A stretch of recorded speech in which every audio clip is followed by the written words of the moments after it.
I don't have something to bite on right now, but I do need to take a sip.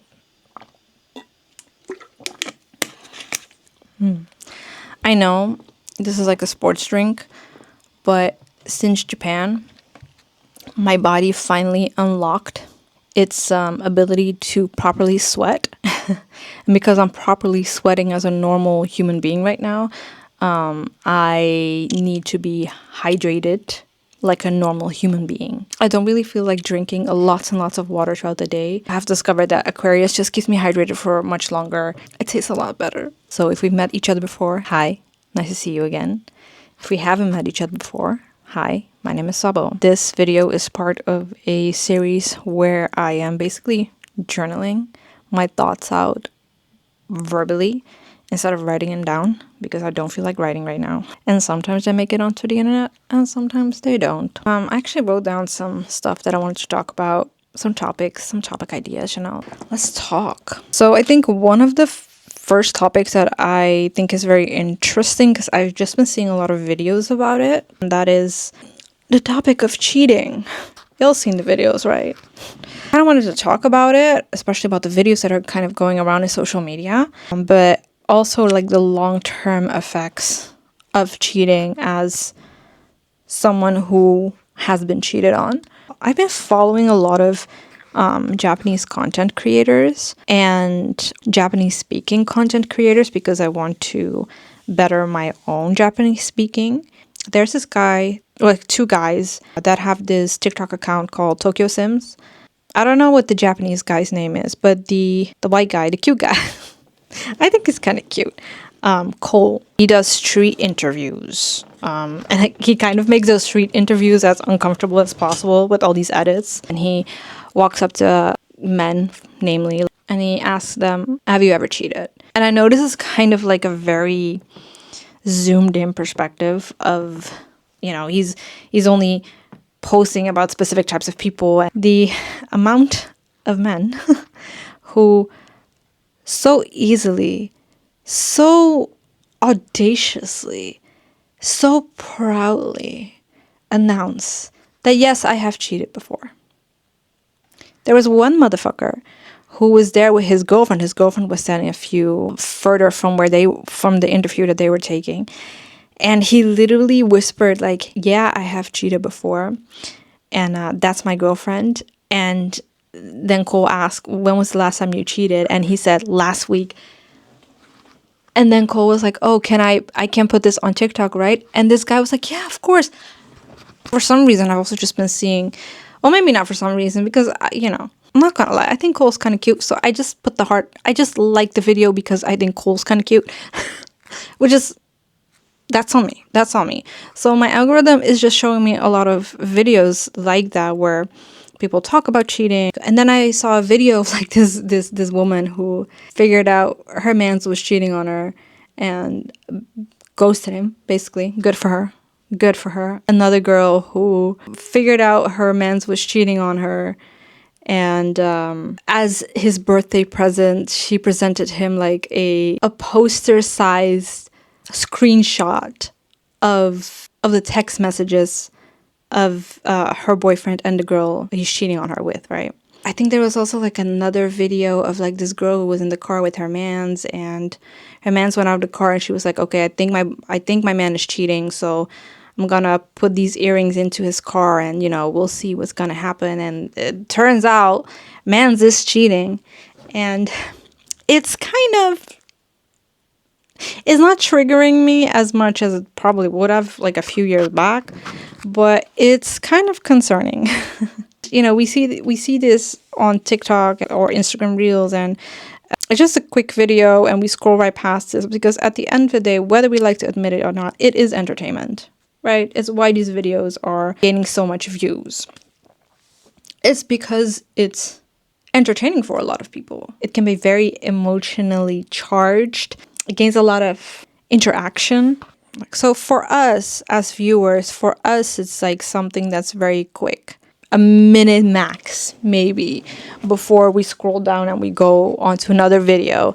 I'm focusing more on women right now because that is the experience that only I can talk about as someone who is perceived by the world as a woman, and also like identified as a woman for like the longest time. If you're new here, I am agender. To say, I do also believe that men get cheated on, and that these effects are just as impactful on men as they are to women. Like I said, for us viewers, it's just a quick video. For the women involved, it's their life. It's heartbreaking, actually, because even though it's not the women's fault that they're being cheated on, the trauma from being cheated on, the damage it does to one's well-being. I think for the women who are cheated on and who are sharing it on social media, and this is just my speculation, I don't know, but I think when you share something like that on social media, you're probably at a point where you're very lonely, because that's how it feels. Lonely. It can be a very isolating experience. And oftentimes when there's lies and gaslighting involved, that just adds onto it, right? Yeah, it's a spectacle. Yeah, the boyfriends are clowns. But at the same time, it's also just feel like it's such an incredibly lonely experience as someone who's on the receiving end. Because at the end of the day, when you're being cheated on, you are responsible for how it's going to affect you in the long run. The effects of cheating, the thing that it kind of does to you mentally, emotionally, that's your responsibility. How to navigate that, how to navigate like this new state of being, how to navigate like this new perspective on how you will not only just look at the people around you and the new people coming into your life, but also just how you look at yourself. Because oftentimes when someone cheats, even though, you know, you hear people say like, oh, it's not your fault, it's not your fault, and it is not your fault, that doesn't mean that that's not something you're going to feel. I remember when I was being cheated on, I was cheated on twice in a long-term relationship. The first time I was being cheated on, he told me about it. I remember at the time I was at a birthday party of my little sister, my youngest little sister, and he called me up. It's like, I need to talk to you. I was like, okay, you know, I'm at my little sister's birthday party, so okay, what's up? And then he was like, oh yeah, I cheated on you, blah blah blah blah blah blah. I remember, I think it was like a few weeks before, I remember just picking up his phone and then seeing that someone texted him, but because I couldn't read the message, but I saw the notification, and I saw like her name and then with a little heart behind it, and I was like, oh, that's interesting, because he usually isn't someone who does that. He doesn't use emojis for your contact list. He doesn't even have a heart with me, so that was interesting. And I just kind of like brushed it off, because at that time I was like, cheating is not the first thing that came to my mind. It was my very first relationship. I was very, very in love with that person. I was very crazy about him. And so like cheating didn't even cross my mind. And then, you know, a couple of weeks later, where he called me and he said like, oh yeah, I cheated on you. My emotions are very delayed. It takes a while for me to process things.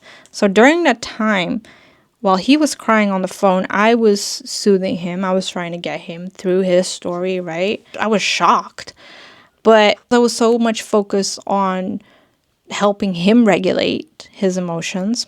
The impact of that experience came much later, much later. I started to really side-eye him a lot. Like, I started looking at his phone like that. And not like looking into his phone, but you know, when someone's phone is on the table and like the notification pops up, you kind of like look. There was a lot of mistrust that was starting to build up. I remember one day, it kind of built up so much, because we never talked about it ever again. It built up so much that I had a meltdown about it. I was breaking down in front of him. And I just kind of told him, you know, since you cheated on me, I've been having a really hard time just with myself, because at the time I was, not only was my mistrust building for him, but also the way I felt about myself. I started to take it personally, like, oh, I'm the one in the wrong. I'm not good. I'm not enough. And we were in a time where we were in a very dysfunctional relationship, right? So every fight that was going on, I took that even more personally, because if he could do it once, he can do it again. I was crying in front of him. We just had like a really big argument, and I remember him sitting in front of me, looking very unbothered. I think he said something along the lines of, okay, but it's done now. It's not my fault anymore. And that kind of fucked a lot of shit. That fucked me up real good. Me being gaslighted into believing, because at the time I was so vulnerable, into believing that it really was my fault. I remember also like during our relationship, he sometimes would just bring up, yeah, I talked to all my friends about our fights and they say like maybe I should break up with you. And that also just really added to the lowering of my self-esteem. Also just putting more power into his hands. At that time, I was feeling so insecure that I felt like no one else is gonna love me the way he's gonna love me. I will never again find something like I have right now. And so that really withheld me from walking away. That really withheld me from taking the power back into my own hands and breaking up. And also, he wouldn't break up with me either. At least from my perspective, this is how I was feeling. We stayed together for a while. I moved in with him, and damn, that spotted me downwards even more. I was also like severely depressed during our entire relationship. And it just didn't help that I just felt more and more as someone who was, how do you say that? Easily replaced. That's how I felt. And to me, he was like the only option at that time. And then one night, I kind of caught him cheating again. It was I woke up and he was video calling with another girl in the middle of the night, like spicy video calling with another girl. That was crazy. That was crazy. I remember waking up, I had my back towards him, so I remember waking up hearing that. And like the entire night, I could not sleep. I heard him go to sleep afterwards, and then I just started checking his phone as much as I could. And at that point, I was like, fuck, I truly am not worth anything. I truly am not worth anything to him, not worth anything to anyone else. I keep choosing this relationship, so what does that say about me? Does that mean that because he cheated on me again, it's also my fault because I'm not leaving him? I was so emotional. And I like, while he was sleeping, I was like, what am I going to say? How am I going to do this? And then at one point I was like, I'm not going to address it. I'm in it too far. I'm in it too deep into this relationship. For personal reasons, I didn't want to go back home again. And I didn't feel like there was any other way of life for me.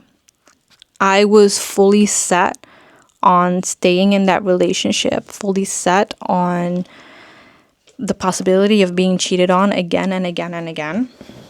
Because I was so insecure of myself, of my worth, and pedestaling this man even more than he was worth it, right? Also happens with cheating sometimes, where because someone cheats on you, you suddenly feel like you're not the only choice anymore. And because of that, you start working to gain someone's, your partner's favor, your cheating partner's favor more and more, pedestaling this person on a pedestal that they really shouldn't be on. And lowering your own worth more and more and more by beating yourself up about it, blaming yourself for the cheating, thinking I can do better for this person, and just making this person like the center of your life, of your dedication, of everything. That's kind of what was happening with me. I was pedestaling this man so much because I was like, there's no one else for me. No one's gonna love me. I am just one of the many options, and this guy is the option for me. And then he woke up and he looked at me and he was like, is something wrong? Because he already saw me. I was so emotional. I was like angry, sitting behind my computer, just like almost shaking. And he was like, is something wrong? And for some reason, even though I said to myself, I'm not gonna say anything, I'm just gonna ignore it. I don't know what it was, but I freaked out. And it all came out. I was like, I know you cheated on me. I know this happened. And he tried to like lie to me straight in my face. He was like, no, I didn't. What are you talking about? I was just sleeping last night. What are you talking about? What are you talking about? What are you talking about? He was like so set on not admitting that he was cheating. until I was like, then who the fuck is this girl? And I dropped her name, and he was like, then it was like silent. I don't really remember how that conversation ended. I see the image of myself, and I see like the picture of, where everything was and where I was sitting, where he was at. But I don't remember what was said after that, after I dropped the name. He left. That's what I remember. I grabbed my stuff and I texted my mom, like, can you please pick me up? And then he came back. And then he started to like love bomb me. And at that point, we weren't really even verbally intimate with each other, right? At that point, well, that being said, no, I'm not gonna give. I was very loving as much as I could, right? I was the one who was like giving. I'm gonna give that to myself. I'm not gonna talk myself down on that, but I was the one who was giving love. But at that time, I wasn't receiving it from him. So when he came back and he started love bombing me, and he was like, "Oh, I'm gonna be better. I'm gonna do this. I'm gonna do that." At that time, I was also fully responsible of doing all the household chores. I was also the one who was working the most, and cooking every night, and just I was doing a lot in that fucking household. He was giving me all these promises that he was going to do better, and it was going to be a better life for us, and like, you're the one for me, and blah blah blah blah blah blah. And so I stayed. I texted my mom, like, never mind, you don't have to pick me up anymore. I unpacked all the bags, lived there together with him for like a week, maybe 2 weeks. And honestly, at that point, in such a disassociative state that I don't really remember what was happening during those 2 weeks. But I remember one night, I think after an argument, he walked away again. I packed all my bags, but then I realized, fuck, the bags that I originally used the first time, they were all gone, which is a red flag. Let me just say, that's a fucking red flag. He threw them away. Texted my mom. I was like, Mom, now I'm dead serious. Please pick me up. And she was like, are you sure? I was like, please, please, please pick me up. I think she said something along the lines, okay, it was like in the middle of the night. So she was like, I'm going to dress up right now. It's going to take me like, 15 minutes. In that time, if you change your mind, let me know. If not, after 15 minutes, I'm on my way. I didn't change my mind. I packed my bags and left. And I remember being so heartbroken about it. But at the same time, even though I don't really remember much of it, what I do remember is thinking, if I don't leave now, there's not going to be another tomorrow for me, because I will simply choose to not have another tomorrow. That's how far I was. And again, this is also really that's not just like the cheating, but it was adding a significant weight and trauma to an already existing mental illness that I have, which was just depression. I was very much towing the line. Well, I think I already was in like ideation phase, but more of passive ideation. And I felt like for my own well-being, I need to go before passive ideation becomes active ideation. And then there's no more return for me. We had a very messy breakup. It was very messy. I learned a lot of things though. Learned a lot of things from that. Afterwards, I just remember feeling so lonely. There are only like 2 people, maybe 3, who really knew why I left from my side of things. I came back. I told my family, it's done, it's over. We're not together anymore. I don't want to talk about it. I'm not going to give you the reason. Just know we're not together anymore. I didn't know who my friends were. I didn't know who to turn to. I didn't know what to do. All I knew was I couldn't go back. As time went on, I started to realize just how dependent I was on validation of men. Even when I went out, I tried to dress up the prettiest, and I would feel so miserable when I wasn't being noticed, or when I wasn't being looked at, or when I felt ugly, which I'm not going to be ashamed of admitting. I do feel a little bit of shame coming up, but I feel like it's a necessary part of the journey. It took me a long while to build myself back up because I had no one to talk to, no one to turn to. I didn't even know how. I felt like my experience would be more valid if I left the first time or if I left immediately after the second time. That's how I felt. But because I stayed and I stayed and I stayed, I just felt like my validation of this experience, like lessening and lessening and lessening. And not only that, like even though I was very angry of the fact that he cheated on me, I think maybe the reason why I didn't want to share it with other people and find community is purely because I was so ashamed of the fact that he cheated on me and that he cheated on me twice.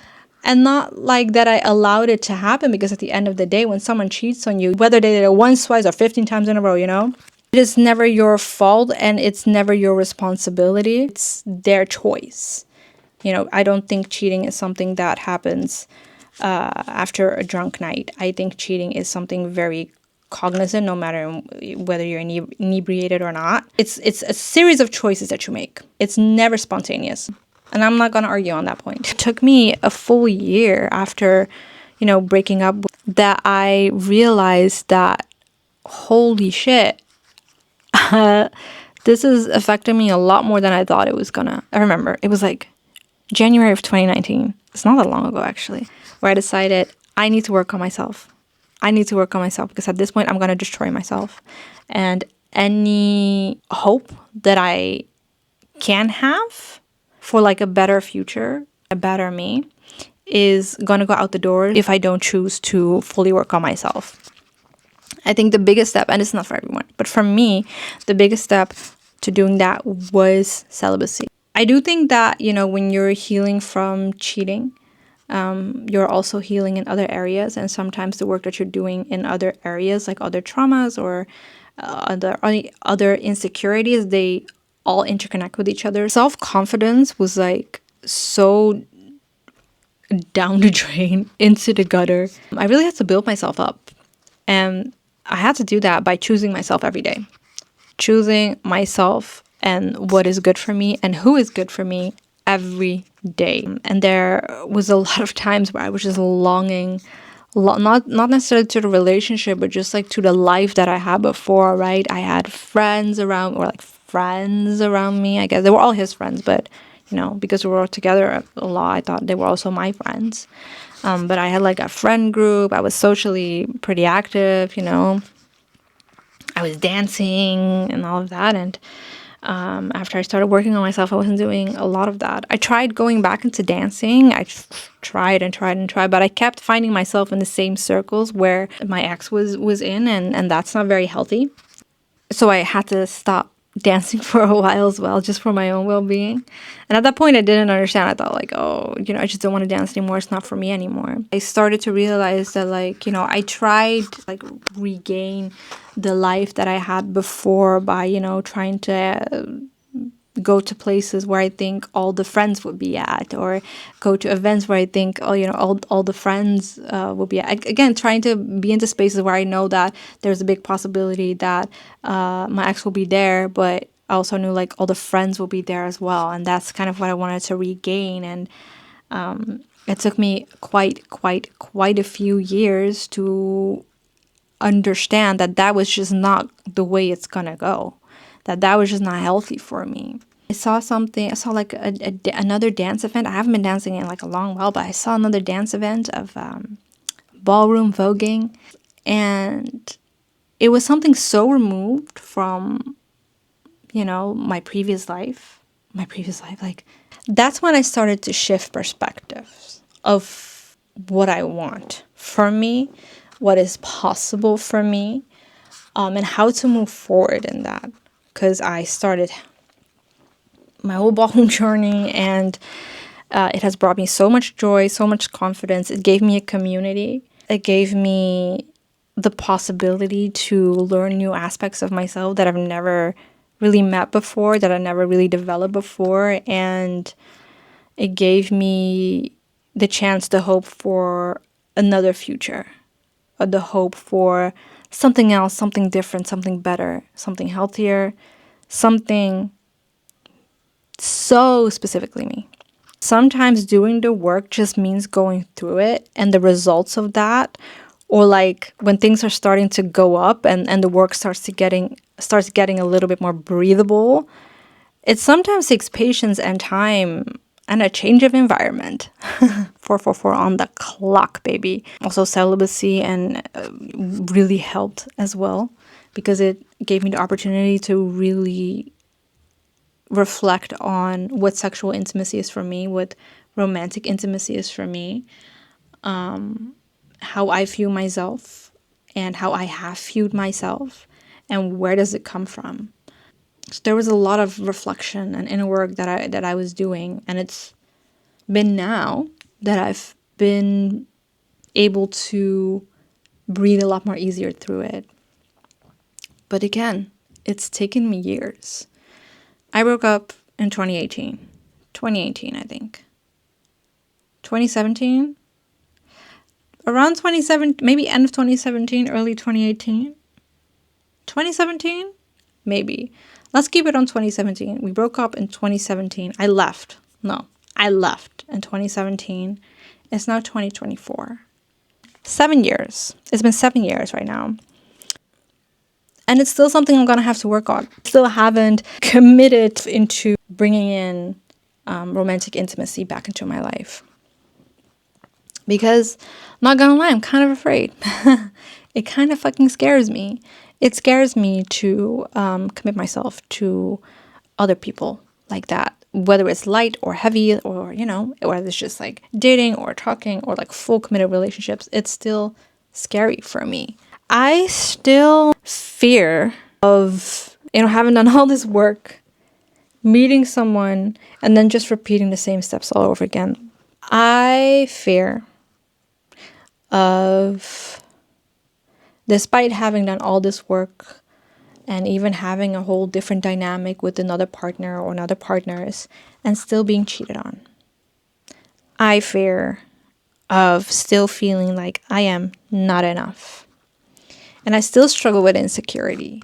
I still struggle with not feeling pretty enough, not feeling handsome enough, just not feeling attractive enough for someone else to want to be interested in me.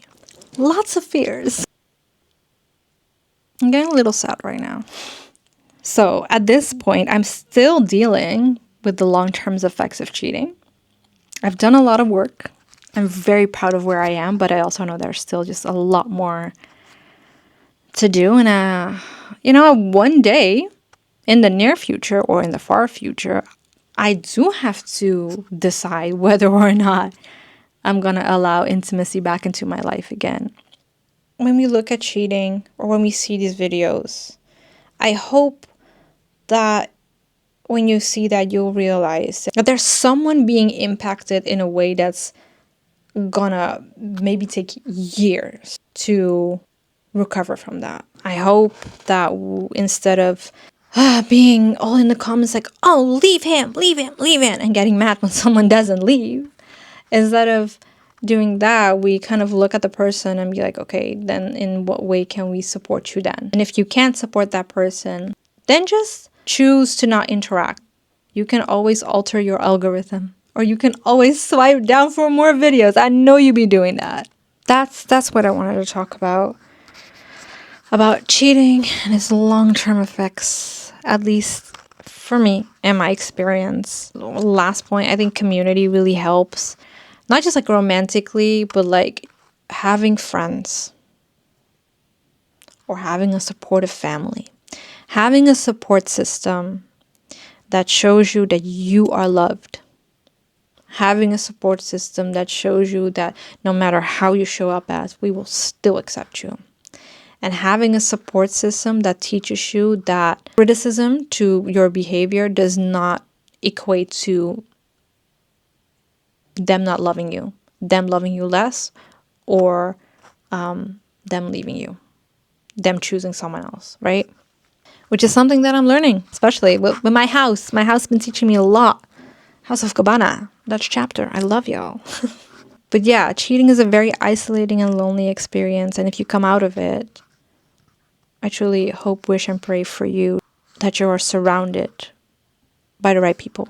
That was today's video diaries. If you're still here, thank you so much. Thoughts, questions, opinions? Let me know. Bye.